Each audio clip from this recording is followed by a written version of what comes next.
Hello, എന്തൊക്കെയുണ്ട് വിശേഷങ്ങൾ? എല്ലാവരും സുഖമായിരിക്കുന്നു എന്ന് വിചാരിക്കുന്നു. ഇത് നമ്മുടെ എൺപതാമത്തെ പാർട്ടാണ്. അപ്പം നമുക്ക് പാർട്ടിലേക്ക് പോയാലോ? എൻ്റെ അതെവാ, ഏത് സമയത്ത് എനിക്ക് അങ്ങനെ ചോദിക്കാൻ തോന്നിയേ?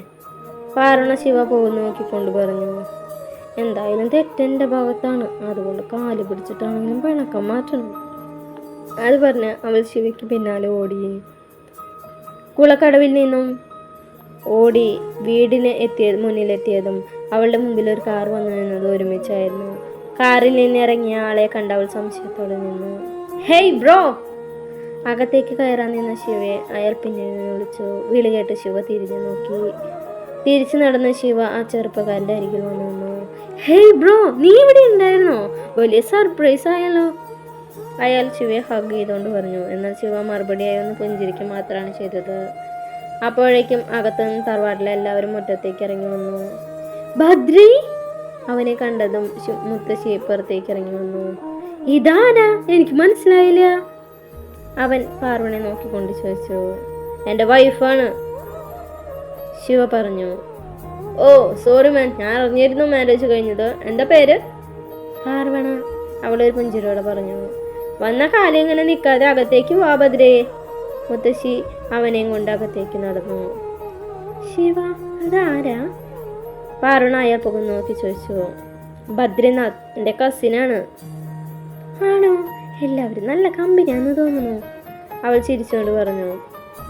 ആയിരിക്കാം, പക്ഷെ അവനോട് അധികം കൂട്ടുകൂടാൻ പോണ്ട, ശിവ ഗൗരവത്തോടെ പറഞ്ഞകത്തേക്ക് നടന്നു.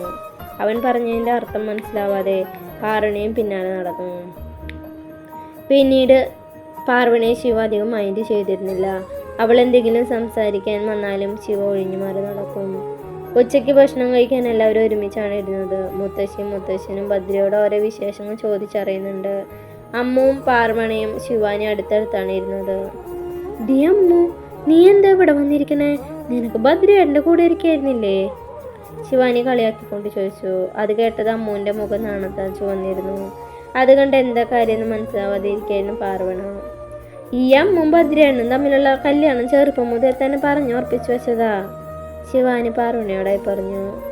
ഓ, ഇവിടെ അങ്ങനെയൊക്കെ ചില കാര്യങ്ങളൊക്കെ നടന്നിട്ടുണ്ടോ? വെറുതെ അല്ല ഇവളുടെ മുഖത്ത് പതിവില്ലാത്തൊരു തെളിച്ചം. പാർവണി അവളെ കളിയാക്കാനായി തുടങ്ങി. നിങ്ങൾ രണ്ടുപേരും കൂടെ എന്നെ കളിയാക്കാണല്ലേ? നോക്കിക്കോ, എനിക്കൊരു അവസരം കിട്ടും. നോക്കിയിരുന്നപ്പോൾ കിട്ടും, പാർവണ അത് പറഞ്ഞു. അമ്മ അവളുടെ കാലിൽ ഒരു ചവിട്ട് കൊടുത്തു. അതിനെന്തിനാണ് നീ എന്നെ ചവിട്ടിയേ? പാർവണിയാണ് ഉദ്ദേശിച്ച് ചവിട്ടിയെങ്കിലും ശിവാനിക്കായിരുന്നു അത്. അത് കണ്ട് പാർവണ ചിരിക്കാൻ തുടങ്ങി. കുറച്ച് ഉറക്കി ചിരിച്ചു എന്നാണ് സത്യം. അത് കണ്ട് എല്ലാവരും അവളെ തന്നെ നോക്കി തുടങ്ങി. അത് പിന്നെ ഞാൻ ശിവാനി ഒരു കോമഡി പറഞ്ഞിട്ട് ചിരിച്ചാണ്, അവളെങ്ങനെയോ പറഞ്ഞു ഒപ്പിച്ചു. മതി, എല്ലാവരും വേഗം ഭക്ഷണം കഴിച്ച് എഴുന്നേക്കാൻ നോക്ക്, മുത്തശ്ശി ഗൗരവത്തോടെ പറഞ്ഞതും എല്ലാവരും ഭക്ഷണം കഴിക്കാൻ തുടങ്ങി. പാർവണ ശിവയെ ഉള്ളി കണ്ണിട്ട് നോക്കിയപ്പോൾ അവൻ തന്നെ നോക്കി പേടിപ്പിക്കുന്നുണ്ടായിരുന്നു. ഉച്ചയ്ക്ക് എല്ലാവരും ഉമ്മറത്തെ വരാന്തയിലായി ഇരിക്കുകയായിരുന്നു. പാർവണ വേഗം ശിവയുടെ അരികിൽ വന്നിരുന്നു. തൊട്ടപ്പുറത്തായി ശിവാനി ഇരുന്നു. പാർവണ അടുത്തിരുന്നു. ശിവ കുറച്ച് നീങ്ങിയിരുന്നു. ഒപ്പം പാർവണയെ അവൻ്റെ അരികിലേക്ക് നീങ്ങിയിരുന്നു. ശിവ, ഫോണിൽ നോക്കിയിരിക്കുന്ന അവനെ പാർവണ കൈ തട്ടി വിളിച്ചു. എന്താ? അവൻ ഗൗരവത്തിൽ ചോദിച്ചു. എന്താ എന്നോടൊന്നും മിണ്ടാത്തേ? അത് പറയുമ്പോൾ അവളുടെ മുഖഭാവം കണ്ട് ശിവയ്ക്ക് ശരിക്കും ചിരി വന്നെങ്കിലും അവനത് പുറത്ത് കാണിച്ചില്ല. ഞാനെപ്പോഴും നിന്നോട് മിണ്ടാതെ നടന്നേ? ഇതാ കണ്ടില്ലേ ദേഷ്യത്തിൽ സംസാരിക്കുന്നേ? സോറി ശിവ, ഞാൻ അറിയാതെ അങ്ങനെ പറഞ്ഞ.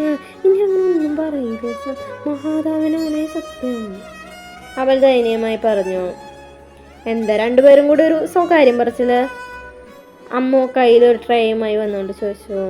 ഏയ് ഒന്നുമില്ല അമ്മു, ഇതെന്താ? അവളുടെ കയ്യിലുള്ള നോക്കിക്കൊണ്ട് ശിവ ചോദിച്ചു. പായസാണ് കണ്ണിട്ട, അമ്മ ഒരു ഗ്ലാസ് ശിവയ്ക്ക് കൊടുത്തുകൊണ്ട് പറഞ്ഞു. പായസം എന്ന് കേട്ടതും പാർവണയും ശിവാനിയും വേഗം 2 ഗ്ലാസ് പായസം എടുത്തു. അമ്മു, നിന്റെ ഭദ്ര എന്നെ കൊണ്ടുപോയി കൊടുക്കട്ടോ, പാർവണ അവളെ കളിയാക്കിക്കൊണ്ട് പറഞ്ഞു. ഒപ്പം ശിവാനിയും. അമ്മു പായസമായി കുറച്ചപ്പുറത്തായ കുട്ടികളോടൊപ്പം ഇരുന്ന് കളിക്കുന്ന ഭദ്രയ്ക്ക് പായസം കൊണ്ടുപോയി കൊടുത്തു. ശേഷം ശിവാനിയുടെയും പാർവണയുടെ അടുത്ത് വന്നിരുന്നു. ഇവിടെ ഒരു ഊഞ്ഞാലുണ്ടായിരുന്നില്ലേ അമ്മു? ഇപ്പം അതെവിടെ കാണാനില്ലല്ലോ? ശിവാനി സംശയത്തോടെ ചോദിച്ചു. അത് കഴിഞ്ഞ പ്രാവശ്യമല്ലേ നമ്മളെല്ലാവരും പോയപ്പോൾ അത് അഴിച്ചു വെച്ചു എന്ന് തോന്നുന്നു. നല്ല രസമായിരുന്നു അല്ലേ ഊഞ്ഞാലാടി കുളത്തിലൊക്കെ കുളിച്ച്. നമുക്ക് നാളെ രാവിലെ കുളിക്കാൻ പോയാലോ? ശിവാനി പറഞ്ഞു. അതെ പോവാം. ചേച്ചിക്ക് ഇതൊക്കെ ഫസ്റ്റ് എക്സ്പീരിയൻസ് ആയിരിക്കും അല്ലേ? അമ്മു ചോദിച്ചപ്പോൾ പാർവണ ഒന്ന് പുഞ്ചിരിച്ചു. നമുക്ക് ഊഞ്ഞാല് കെട്ടിയാലോ? ശിവാനി ചോദിച്ചു. ആ കേട്ടാ, നമുക്ക് കണ്ണനോട് പറയാം, അമ്മു പറഞ്ഞു. അവർ നോക്കുമ്പോൾ ശിവ ആരോടോ ഫോണിൽ സംസാരിക്കുകയാണ്. അപ്പുറത്താണ് നിൽക്കുന്നത്. അത് കണ്ടതും ഭദ്രയോടനോട് പറയാമെന്ന് അവർ തീരുമാനിച്ചു. അവർ പറയേണ്ട താമസം ഭദ്ര മുറ്റത്തുള്ള വലിയ മാവി കൊമ്പിലായി ഒരു ഊഞ്ഞാലിട്ട് കൊടുത്തു. അതോടുകൂടെ മുറ്റത്ത് ആകെ ബഹളമായി. ചെറിയവരും വലിയവരും പ്രായവ്യത്യാസമില്ലാതെ എല്ലാവരും ഊഞ്ഞാലിലിരുന്ന് വേണ്ടി അടിയായി. ഫോൺ വിളിച്ച് തിരിച്ചു വന്ന ശിവ കാണുന്ന ഊഞ്ഞാലിലാടുന്ന പാർവണിയാണ്. അവളെ കണ്ടത് അവൻ ദേഷ്യത്തോടെ അവളുടെ അരികിലേക്ക് വന്നു. ശിവയുടെ വരവ് കണ്ട് അത്ര പന്തിയല്ല എന്ന് തോന്നിയതും പാർവണ വേഗം ഊഞ്ഞാലിൽ നിന്ന് താഴെ ഇറങ്ങി. ഇതൊന്നും ശ്രദ്ധിക്കാൻ അറിയില്ലെങ്കിൽ പിന്നെ ഇങ്ങനെയുള്ളതൊന്നും വാരി വലിച്ചു ചുറ്റാൻ നിൽക്കരുത്, ശിവ ദേഷ്യത്തോടെ പറഞ്ഞു. കാര്യം എന്താണെന്ന് മനസ്സിലാവാതെ പാർവണ അവൻ്റെ മുഖത്തേക്ക് തന്നെ നോക്കിയിരുന്നു. നാട്ടുകാർക്ക് ഫ്രീ ഷോ കാണിക്കാൻ വേണ്ടിയാണ് നീ ഇവിടെ വന്ന് നിൽക്കണേ, ശിവ അത് പറഞ്ഞ് അവളുടെ തെന്നുമാറിയ ധാവണി ശരിയാക്കി കൊടുത്തു. അപ്പോഴാണ് പാർവണൻ അത് ശ്രദ്ധിച്ചിരുന്നത്. അതുകൊണ്ട് അവൾക്ക് ആകെ എന്തോ പോലെ തോന്നിയിരുന്നു. സോറി, അവൾ തല താഴ്ത്തിക്കൊണ്ട് പറഞ്ഞു. ഇനി ശ്രദ്ധിച്ചാൽ മതി, ശിവ ഗൗരവം വിടാതെ പറഞ്ഞു. ചേച്ചി ആടുന്നില്ലേ? അല്ലെങ്കിൽ ഞാൻ അപ്പം കയറും, അമ്മ പാർവണയെ നോക്കി പറഞ്ഞതും അവൾ ശിവയൊന്ന് നോക്കിയ ശേഷം ഊഞ്ഞാലി കയറിയിരുന്നു. അവൾ കയറിയിരുന്നതും ബദ്രി അവളെ ആട്ടാൻ തുടങ്ങി. ഇനി സ്പീഡിലാട്ട്, നല്ല സ്പീഡ് വേണം, അവൾ ഉറക്കെ പറഞ്ഞു. വേണ്ട, പതുക്കെ മതി. അത് കേൾക്കേണ്ട താമസം ശിവ പറഞ്ഞു. പ്ലീസ് ശിവ, എനിക്ക് സ്പീഡിലാണ്, നല്ല രസം ഉണ്ടാവുള്ളോ. വേണ്ടാന്ന് പറഞ്ഞില്ലേ? നിങ്ങൾ രണ്ടുപേരും ആദ്യം ഒരു തീരുമാനത്തിലെത്ത്, ഭദ്ര കെട്ടി നിന്നുകൊണ്ട് പറഞ്ഞു. ഇവനെങ്ങനെയൊക്കെ പറയും ഭദ്രേട്ട, ഏട്ടനാട്ടിക്കോ, പാർവണ പറഞ്ഞു. ഭദ്രി, ശിവ നീട്ടി വിളിച്ചതും പാർവണ ആടാൻ നിന്ന് ഭദ്രി പെട്ടെന്ന് നിന്നു. എന്തോ ശിവ ഇങ്ങനെ, എനിക്ക് സ്പീഡിലാടണം, പാർവണ വാശിയോടെ തന്നെ പറഞ്ഞു. ശരി എന്നാ ഞാൻ ആട്ടാം, അത് പറഞ്ഞ ശിവ ഭദ്രയെ അവിടെ നിന്നും മാറ്റി അവളെ ഊഞ്ഞാലാട്ടാൻ തുടങ്ങി. ഇനി സ്പീഡിലാട്ട് ശിവ, പാർവണ ഊഞ്ഞാലിനാടുന്നതിനനുസരിച്ച് പറയുന്നുണ്ട്. അവൾ വാശി പിടിക്കുന്നതുകൊണ്ട് മാത്രം ശിവ സ്പീഡിലാട്ടി തുടങ്ങിയിരുന്നു. എന്നാൽ അവൾ താഴെ വീഴാതിരിക്കാൻ അവൻ ശ്രദ്ധിച്ചിരുന്നു. പിന്നീട് കുറച്ച് നേരത്തേക്ക് എല്ലാവരും ഊഞ്ഞാലാടുന്ന തിരക്കിലായിരുന്നു. എന്താ ദേവേട്ട, എന്തെങ്കിലും ടെൻഷനുണ്ടോ? ഓഫീസിൽ നിന്ന് വന്ന ദേവ സോഫയിൽ ഇരിക്കുന്ന കണ്ട് രേവതി ചോദിച്ചു. ഇല്ല ദേവ, ഓഫീസിൽ കുറച്ച് തിരക്കുണ്ട്, അതാ വേറൊന്നുമില്ല.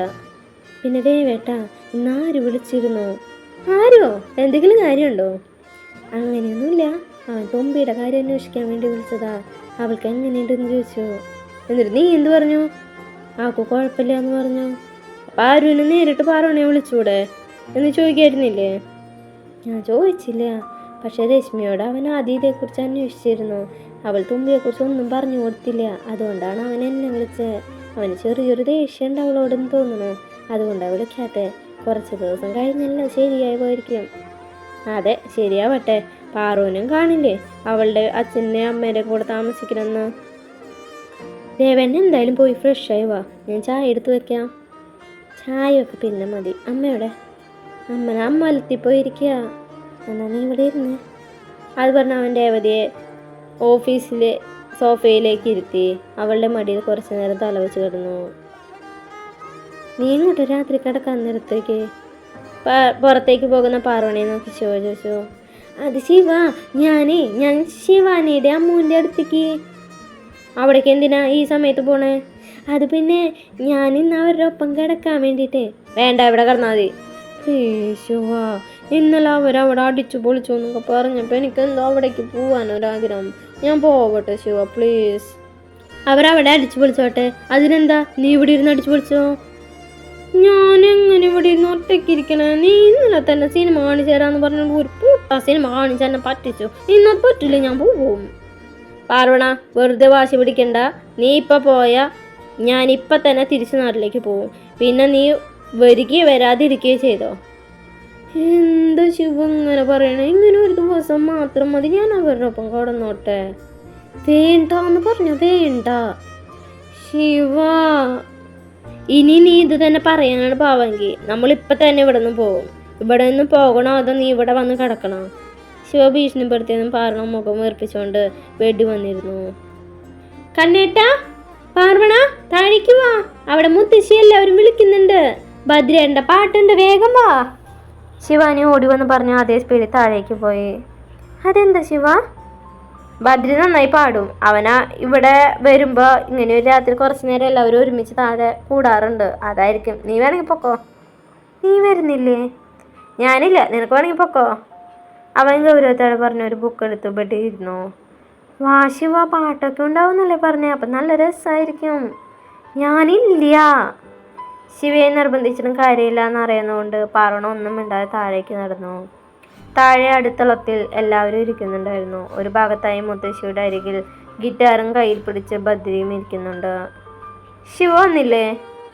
ബദ്രി പാർവണയെ നോക്കി ചോദിച്ചു. ഇല്ലേട്ടാ, ശിവ വരുന്നില്ല എന്ന് പറഞ്ഞു. എന്നാൽ ശരി, ഞാൻ തുടങ്ങാൻ പോവാണ്. അത് പറഞ്ഞ് ബദ്രി ഗിറ്റാറിൽ ട്യൂൺ അഡ്ജസ്റ്റ് ചെയ്യാൻ തുടങ്ങി. ആദ്യം ഒരു പഴയ പാട്ട് മതി, അതും ഹിന്ദി. അത് കഴിഞ്ഞിട്ട് മതി നിങ്ങൾക്ക് ഇഷ്ടമുള്ള പാട്ട്, മുത്തശ്ശൻ പറഞ്ഞു. ഓക്കെ മുത്തശ്ശ. അത് പറഞ്ഞ് അവൻ ആദ്യം ഒരു 4 വരി ഹിന്ദി പാട്ട് പാടാൻ തുടങ്ങി. അവൻ പാടി നിർത്തിയത് എല്ലാവരും കൈയടിച്ചു. ഇനി പുതിയൊരു പാട്ട് പാടുവതിലേട്ടാ, നമ്മുടെ അമ്മൂന് വേണ്ടിയിട്ട് ഡെഡിക്കേറ്റ് ചെയ്യാം, ശിവാനി ഉറക്കെ പറഞ്ഞ എല്ലാവരും കളിയാക്കി ചിരിക്കാൻ തുടങ്ങി. അപ്പോഴാണ് പാർവണ താഴേക്ക് ഇറങ്ങി വരുന്ന ശിവയെ കണ്ടത്. ശിവ നേരെ പാർവണയുടെ അരികെ വന്നിരുന്നു. നീ വരുന്നില്ല എന്ന് പറഞ്ഞിട്ട് പാർവണ പതിയെ ചോദിച്ചു. അപ്പം വരാൻ തോന്നിയില്ല, ഇപ്പം വരാൻ തോന്നി. പാർവണ വേറെന്തോ ചോദിക്കാൻ നിന്നതും ബദ്രി പാട്ട് പാടാൻ തുടങ്ങിയിരുന്നു. ശിവ അവൻ്റെ കൈകൾ പാർവണയുടെ കൈയിലേക്ക് ഓർത്തു പിടിച്ചിരുന്നു. അവർ എല്ലാവരും കുറേ നേരം അവിടെ തന്നെ ഇരുന്നു. മതി, ഇനി എല്ലാവരും ചെന്ന് കിടക്കാൻ നോക്ക്, മുത്തശ്ശി പറഞ്ഞ എല്ലാവരും റൂമിലേക്ക് പോകാൻ തുടങ്ങി. ശിവ, നീ വരുന്നില്ലേ? ശിവ വരാത്തതുകൊണ്ട് പാർവണ ചോദിച്ചു. നീ പോയി കിടന്നോ, ഡോർ ലോക്ക് ചെയ്യണ്ട. നീ എവിടേക്കാ പോകുന്നേ? ഒരത്യാവശ്യമുണ്ട്, അത് ഞാൻ വന്നിട്ട് പറയാം, നീ റൂമിലേക്ക് പോക്കോ. അത് പറഞ്ഞ് ശിവ പുറത്തേക്ക് പോയി. ശിവ, നീ തിരിച്ചു വരാൻ കുറേ നേരമാവോ? ആ, കുറച്ച് സമയം എടുക്കും. എന്നാ ശരി. അത് പറഞ്ഞ് പാർവണ റൂമിലേക്ക് നടന്നു. ശിവ എന്തായാലും ഇപ്പോഴൊന്നും വരില്ല, അതുകൊണ്ട് ശിവാനിയുടെ അടുത്തേക്ക് പോവാം. പാർവണ സന്തോഷത്തോടെ ശിവാനിയുടെ റൂമിലേക്ക് നടന്നു. നീ വരുന്നില്ല എന്ന് പറഞ്ഞിട്ട് ഇപ്പം എന്താ കണ്ണേട്ടൻ സമ്മതിച്ചോ? റൂമിലേക്ക് വന്ന പാർവണയെ നോക്കി ശിവാനി ചോദിച്ചു. ശിവ പുറത്ത് പോയി വരാൻ ലേറ്റ് ആവും, അതുകൊണ്ടാണ് വന്നേ. കണ്ണേണ്ണ ചേച്ചി പിരിഞ്ഞിരിക്കാൻ പറ്റുന്നുണ്ടാവില്ല, അതായിരിക്കും അങ്ങോട്ട് പറഞ്ഞു വിടാത്തെ, അമ്മു പറഞ്ഞു. അതെ, എന്താ സ്നേഹം, ആ സ്നേഹത്തെക്കുറിച്ച് എനിക്ക് മാത്രമല്ല അറിയുള്ളൂ. അത് പറഞ്ഞ് പാർവണ ബെഡിലേക്ക് കിടന്നു. കുറേ നേരം സംസാരിച്ചിട്ടാണ് അവർ 3 പേരും കിടന്നുറങ്ങിയത്. റിയമോ 2 ദിവസമായി മുത്തശ്ശിയുടെ കൂടെയാണ് കിടക്കാറുള്ളത്. ഡോറിലെ നിർത്താതെയുള്ള തട്ടൽ കേട്ടാണ് ശിവാനി കണ്ണു തുറന്നത്. അവൾ വേഗം എഴുന്നേറ്റ് വാതിൽ ചെന്ന് തുറന്നപ്പോൾ മുന്നിൽ ഗൗരവത്തോടെ നിൽക്കുന്ന ആളെ കണ്ട് ഒന്ന് ഭയന്നിരുന്നു. അപ്പോൾ ഇന്നത്തെ പാട്ട് കഴിഞ്ഞു. നല്ലൊരു വീഡിയോ ആയിട്ട് നാളെ കാണാം. Bye, thank U.